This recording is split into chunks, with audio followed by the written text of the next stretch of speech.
Some say the Riverside streetcar system would spur economic development and get people out of their cars. Others say it would be starved for passengers, duplicate bus service, cost as much as $1 billion. A 60-second question, and we'll start with Ms. Martinez. Is it time for Riverside to invest in streetcars?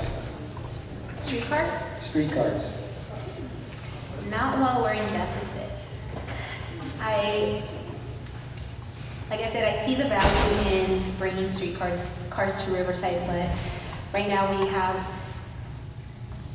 we're trying to get out of the hole, and the best thing for us to do is to use our money more wisely.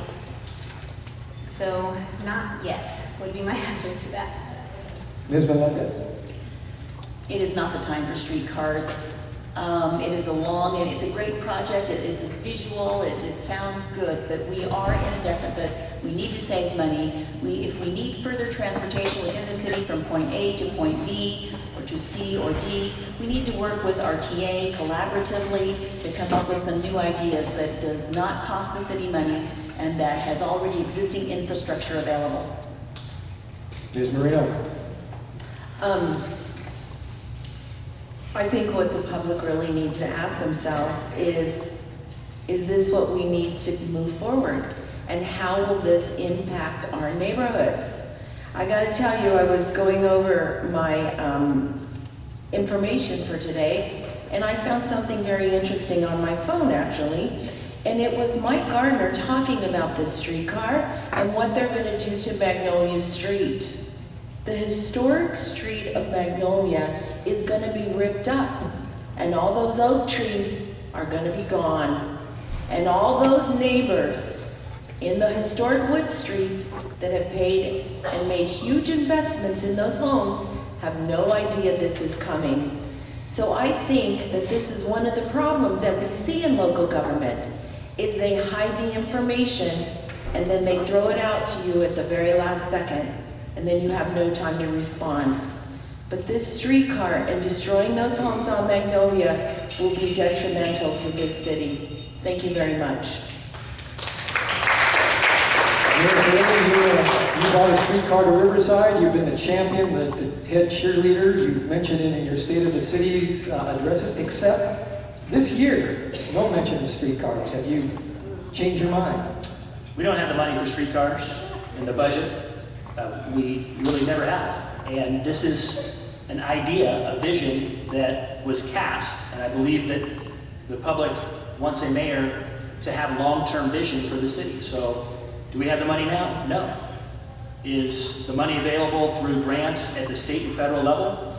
It's coming available, and it will be available in the future to be able to have a transportation network that is not just focused on cars. We're looking at smart vehicles, we're looking at more money for active transportation, bikes, and biking lanes and other forms of transportation, sidewalks, complete streets. But I do want to refute something you said earlier, that the city of Riverside has only spent, I think it's close to $30,000 or $40,000 on this. It hasn't spent any more than that. It's been a grant that brought a feasibility study to the city to see if it was feasible. So that's what the phase we're in, looking to see if it's feasible. If it is in the long run, and we have the money to support that, then like Orange County, that just got $125 million out of the federal government to proceed with theirs, then maybe we should think about it as an option for transportation of the future. Councilman Davis.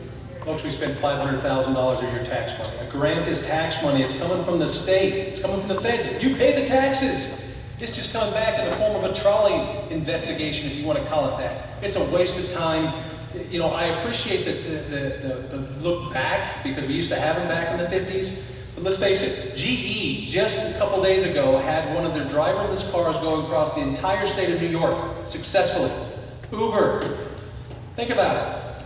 Our busing system, you realize if you add $3 million to our busing system, you'll increase services by 30%? As the chair of the Transportation Committee for the City of Riverside, I speak with RTA and Andy Melendres, who has the most experience in this field than any of us, and he will tell you the same. It's just pretty incredible that we're not looking towards how are we going to solve our traffic problems. We just want to say, okay, we're just going to put a trolley down each one of the single lanes of Magnolia on the, what they call it, lane number 1, which is the closest one to, actually lane number 2, closest one that you're going to be driving on. You're going to have to drive it. It's not going to work. It's a waste of money. It will be $1 billion.